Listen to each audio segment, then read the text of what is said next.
Welcome to the wonderful world of wine. We are your hosts, Mark Lindsay and Kim Simone, exploring all things wine with you. You can find us on Facebook at The Wonderful World of Wine.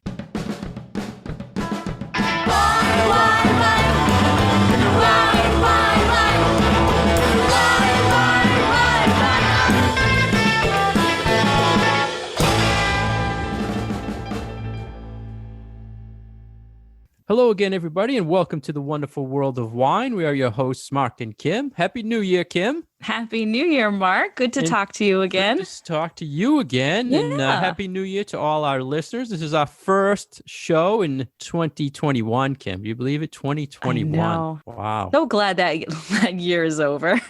Yeah. More good things to look forward to in 2021. We hope so. We do. Hope so. And we're always looking for the latest in the wine world to talk to our listeners with. And today we're going to talk about an article that was in Bloomberg. And we're just going to go over what happened with the harvest in 2020 that we can look forward to when the 2020 vintages are released. So a lot was going on last year with the harvest, Kim, and we touched stories here and there throughout the year, but we thought we would give an overview of everything in the world for 2020. And how would you like to start with this, Kim? Well, I think this is a really good time of year to be reflecting on, okay, what did the past vintage give to us? Because if we're talking about all of 2020, we have the spring harvest, which is wineries and vineyards in the Southern Hemisphere. So they did their harvest March, April, May for those places like New Zealand, Australia, South America. So if you see a bottle of wine from any of those Southern Hemisphere places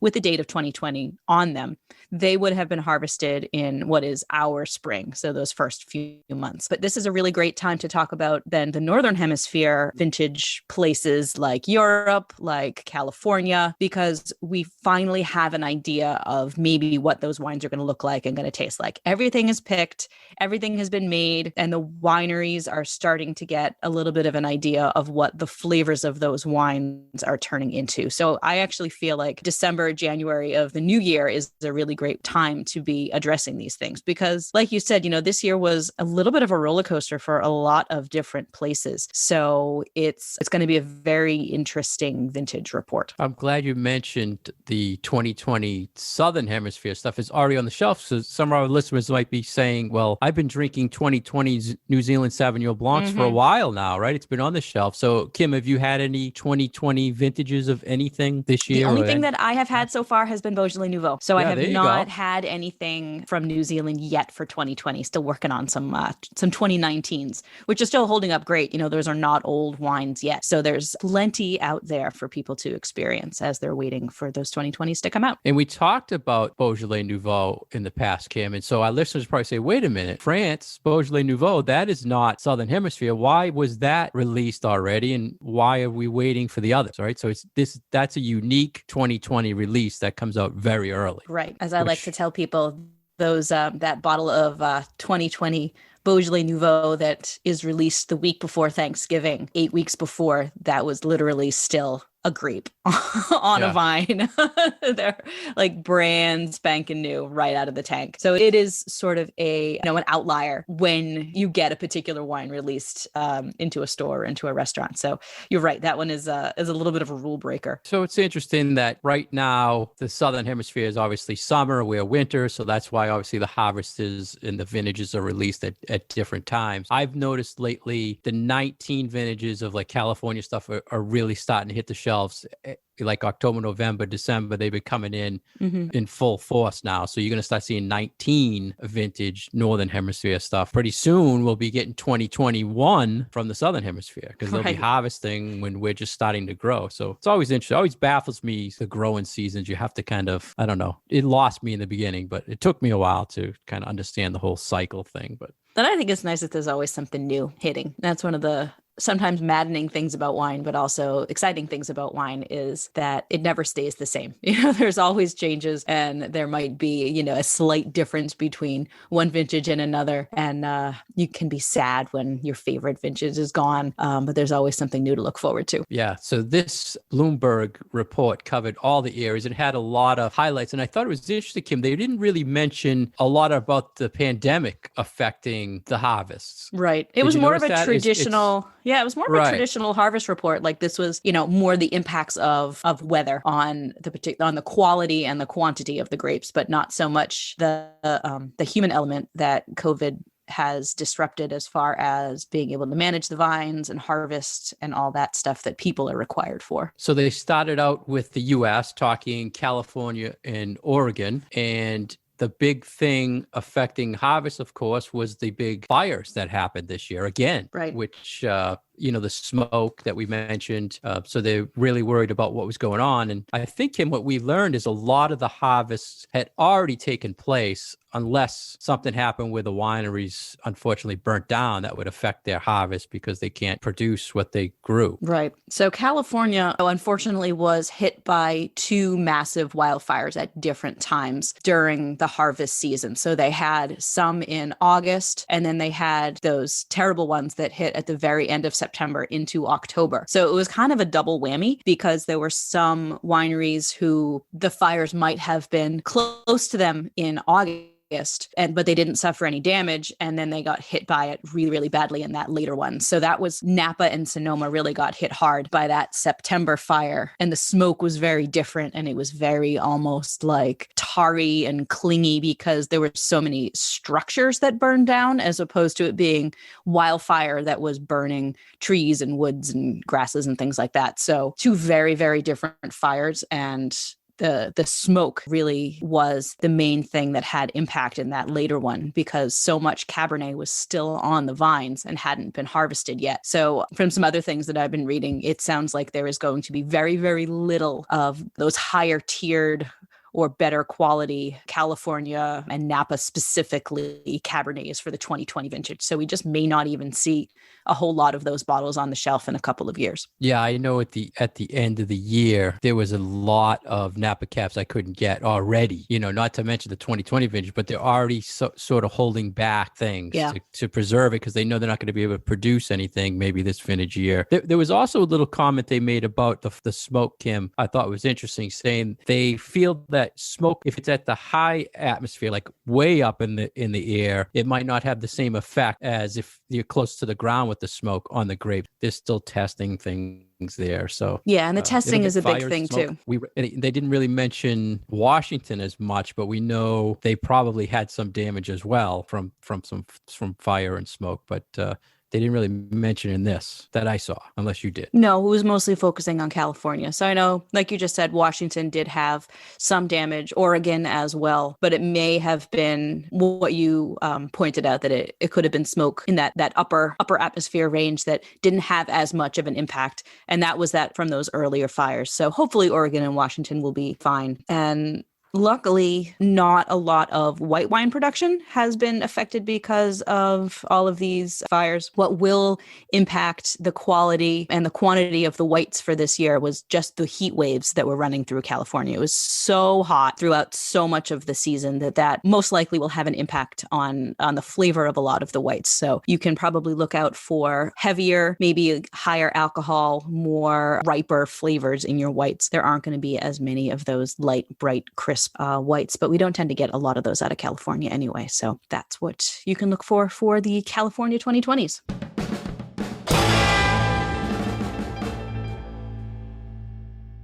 You're listening to The Wonderful World of Wine. We're your hosts, Mark and Kim. You can find more information about Mark at his website, franklinliquors.com, and more information about myself at vinitaswineworks.com. And you can find us on Facebook at The Wonderful World of Wine. Welcome back. We are talking about 2020 vintage reports from around the world. We just spoke a little bit about what we can expect from the 2020 bottlings from California and Washington and Oregon. And now we should move to France because there are so many many different regions in France. And as we all know, they have slightly different weather patterns. So different regions might have had a good year, different from its neighboring region, which maybe didn't have a very good year. Yeah, we'll start with Alsace, Kim. And they were saying with most of the French areas, they got hit hard with climate change kind of hitting there. They harvested earlier this year, which in a region where it's cool anyway, they really want to let the harvest sit there for a while to build up some sugars, right? But if they have to pick it earlier,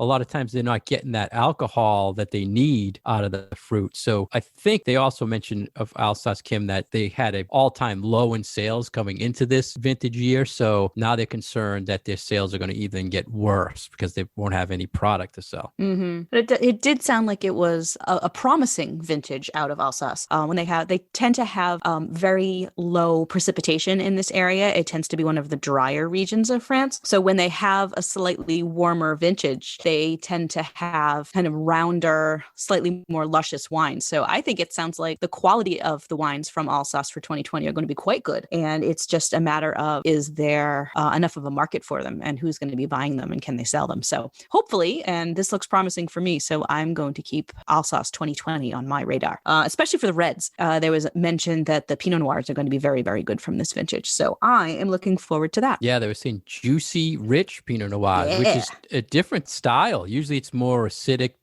style Pinot Noir. So like leaner. So I think this sounds very intriguing. We'll have to look for that. And they said the acidity was low, so I'm hoping the sparklings won't be affected because of that acidity to make sparkling. So we'll watch. This is one of our favorite places to go for Cremant from France. Let's move on to Bordeaux, Kim. Right. So Bordeaux tends to be the one that a lot of people want to know about. Between Bordeaux and Champagne are probably the two most popular regions in France that people pay attention to these vintage reports from. So Bordeaux apparently had quite a good vintage. Hot, dry in the summertime, practically perfect growing conditions. So the expectation is that this will be another really good vintage out of Bordeaux. They said the last time they had a vintage maybe this good was 1949, I believe. So a long time. And they were said almost perfect conditions, like you said. And it's funny because I thought we just did an article where they saying something about the climate change. It was too hot there, remember? And they were developing new grapes because they were concerned, and then turn around 2020 and they have a perfect vintage. Well, but that's, long term. If you're developing new grapes now,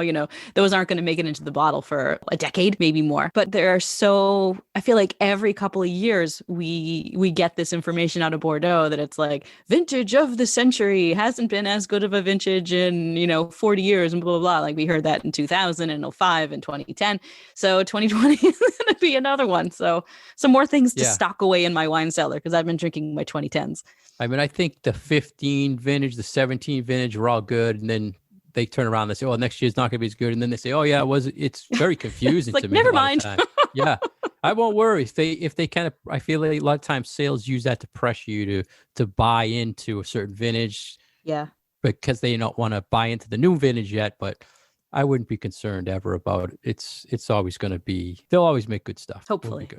They did say that the picking did start significantly earlier this year, 2 weeks earlier than usual. So that's where that little bit of climate change information comes in. The fact that it was so warm that they could pick earlier because their grapes had reached optimal ripening for picking. So that is, I think, something more to keep our eyes on is what is the picking date? Because that definitely gives you an indication of the changes that are going on in different regions. Now let's move to Burgundy, Kim. Another hot French area. I mean, hot as far as trending wines. Everybody wants Burgundy and they want to know what's going on with the vintage so they can buy into them. They're saying once again, third year in a row, it was hot and dry. Mm-hmm. Another area that had some really terrible heat waves over the summer. So it sounds like there was maybe not as much quantity that we'll see coming out of the 2020s from Burgundy, but that the quality will definitely be right there. Well, the reason that to me is because these producers have been making wines for hundreds of years, most of them, and they know what to do. No matter what the crop they're getting, they know what to do. So they'll be putting out, like you say, good stuff. Yeah, and that's the benefit of one of these regions where not only is the winemaking tradition pretty consistent from year in, year out, but that a lot of these grape growing families and winemaking families keep that knowledge either within the family or pass it down to their new workers. And they do have that institutional knowledge where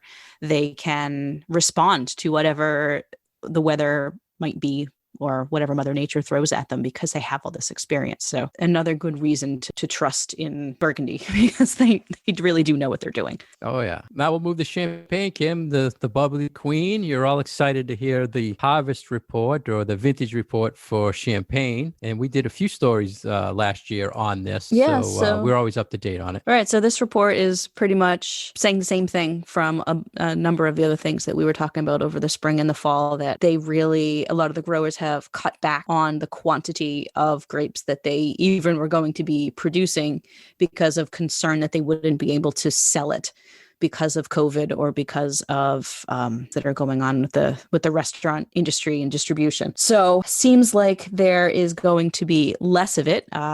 They apparently cut yields by about 25%, which is a lot of grapes and a lot of wine. 70 million bottles less because of that. Goodness. 70 million. That's like your New Year's Eve right there, 70 million.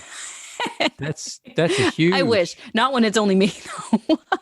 Imagine the economic impact on that, producing 70 million less bottles and put it out into the world. I mean, that's going to hurt. Yeah, it's massive. It's massive. But another one where the quality will be really good. And I think the hard thing for consumers of champagne is so much of what we drink is blends and it does not have a vintage designation on it. So really what a lot of champagne makers and champagne growers are trying to do is produce a consistent style from vintage to vintage. So as long as they have enough that they can make their house styles and enough of their bottles and set aside some for those vintage designated wines, which tend to be, they're more expensive and they're better ones. The quality should still be what people expect out of champagne. So that's a bright light anyway. Yeah, you won't notice a difference when you taste it. Unfortunately, The people there know what happened and the losses they took. So now let's move on to Loire Valley, Kim, which is a region we really don't hit on too much in the show, which is a shame because we both love the wines from there. And again, they had early harvests here. That's sort of the trend for, I think, all of France and maybe all of Europe is that picking is happening earlier. And that is all because of the changes to the climate. So it might be warmer years, some might be cooler than others, but consistently we are seeing this move towards earlier picking that really started about 20, 25 years ago. So that's the story here in the Loire. But another one that has had a few years of good vintages. I've had some really stunning wines from 2019, and hopefully 2020 will be just as good from the Loire Valley. And because they're a little further north, Kim, it's saying that they're actually benefiting a little from global warming because now their grapes get to develop a little bit more, ripen better and faster than in the past, which is good. So they're actually benefiting from things the other people are hurting from. Yeah. But I think that's what we see in Bordeaux too. I mean, that's the reason why Bordeaux has been having all of these stellar vintages. We've got, 8 vintages out of the last 20 that they're saying is vintage of the century,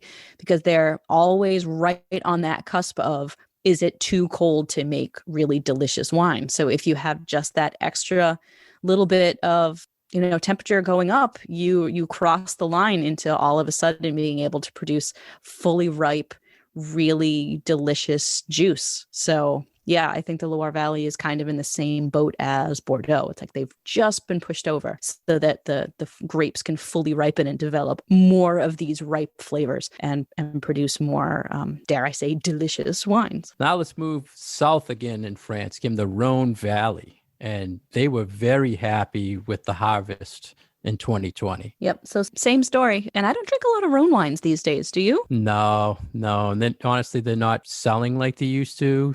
Yeah, I wish there were unfortunately, more but because I mean, it's there are great really some great values. Coterones. Yeah, and they're great values. You can get, $10, $12 bottles that represent the region very well, but it's just a popularity thing. It's not real popular right now. Yeah, too bad. So they I'm sure said it'll the come back. 2020 vintage should be a great vintage. They had some heat, but they had cool summer nights, so that balanced out the acidity on the grapes. So they're looking forward to producing some good wines for 2020. Excellent. Anything else on France, Kim, or can we move to Italy? I think we should move to Italy. All right. Italy, they're saying the quality is good, but the quantity is a little down, especially maybe in the Franciacorta sparkling region, which I'm pretty sad about because I thought Franciacorta was starting to kind of have a movement over Prosecco. And now this might hurt them a little because they might not have as much product on the shelf. They mentioned some other regions, Kim. They mentioned Chianti Classico region.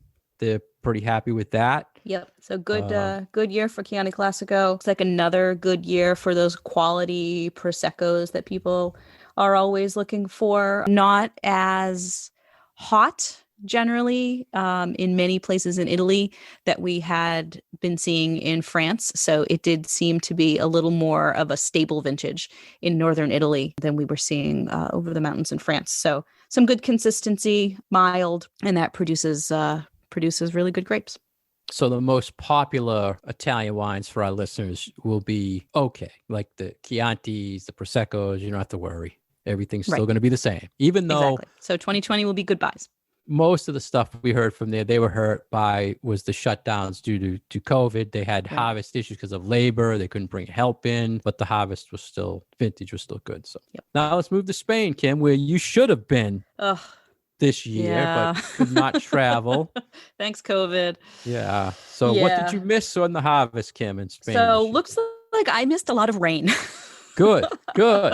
Yeah. So a lot of regions of Spain were showing a particularly rainy vintage, and rain really is not good because it waters down the grapes and it can keep grape development from happening if it occurs at different times during the growing season. So I think from what this article is saying is that quality is going to be very variable across the country. So we can't really say, oh, the wines of Spain in 2020 are going to be like this or they're going to be like this, because different regions really had very different experiences.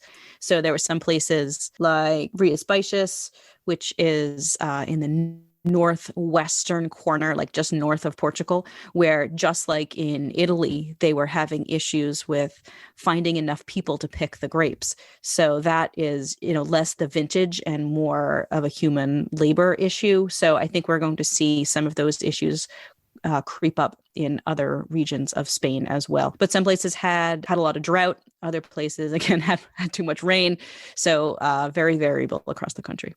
Yeah, they're saying the cava producing areas had a lot of rain, so they hurt a lot of the grapes with mildew. So that might be some cava production issues for 2020 from them, but we'll see. Let's move on to Portugal, which you mentioned, a little near Spain, right? A little south there, connected. They also, because of Corona, had a little change of tradition there, Cam, which I thought was interesting. Yeah, so no stomping on the grapes to make wine this vintage.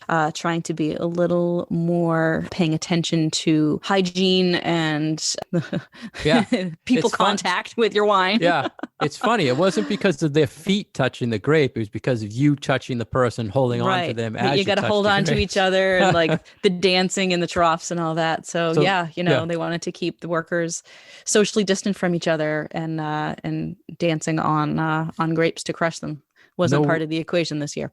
No worry about the dirty feet, just the dirty guy next to you. Just a person breathing on you while he's singing. But Portugal did seem to have also another very, very hot summer.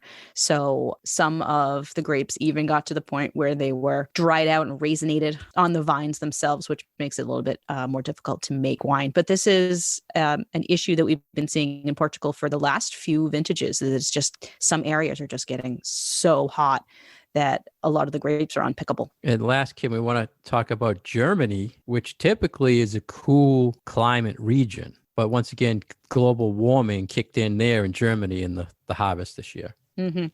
And it did seem to be such a nice vintage in Germany that the quantity of grapes really went up. So it was supposed to be a particularly large harvest out of Germany this year. And because it was so warm, like, we were talking with, acidity tends to go down when you have warmer vintages. So you have rounder, kind of lusher styles of wine, and especially in these relatively cool regions. I mean, Germany is way up north and tends to be right on the line of where you can grow grapes and where you can't grow grapes. So when you have just that little change in temperature, it really can change the style of what you expect to get from these regions. So expect kind of rounder wines, but still with that nice acidity that they generally have. But a lot of that has to do with Riesling, and Riesling almost always will have that sort of zingy acidity. So hooray for Riesling. We covered a lot of the world on the vintage reports this year, Kim. And one of the things I wanted to ask you, do you get the vintage charts every year when they come out? Like, they just released the 2020 vintage chart, so you can kind of reference all the past vintages and everything about rating them. Do you get them at all? I'll look them up and I'll print them out so that I'll have them. Well, they are pretty handy. It was like this year was the first time I noticed, like, the 2020 charts, the vintages they cover are only usually 18. Like, Robert Parker covers up to 2019 vintage. The Wine Spectator covers 17 in the Northern Hemisphere, and the Wine Enthusiast covers 18 in the Northern Hemisphere. So they're actually like almost 2 vintages behind in rating them.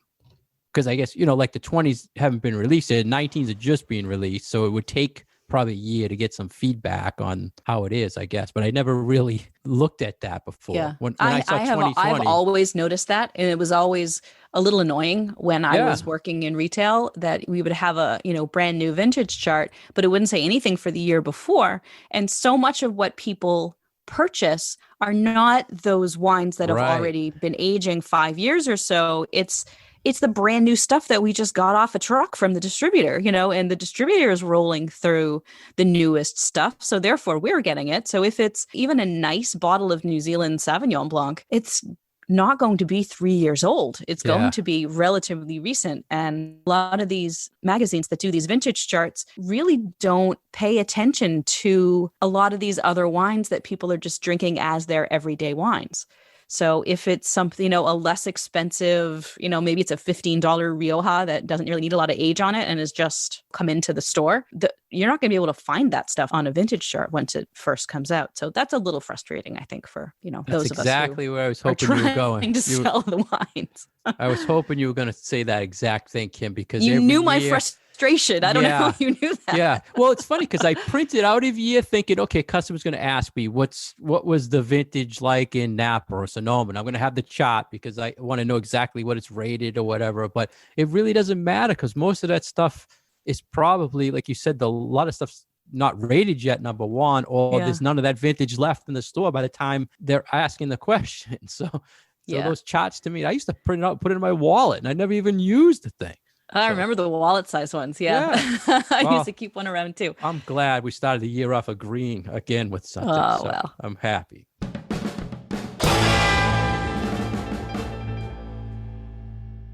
Thank you for listening today to The Wonderful World of Wine. We've been your hosts, Kim Simone and Mark Lindsay. You can find our page on Facebook at The Wonderful World of Wine, and we welcome your questions about wine and comments about the show. And we welcome your input, and hopefully we would be able to address some of those questions on a future show. Cheers.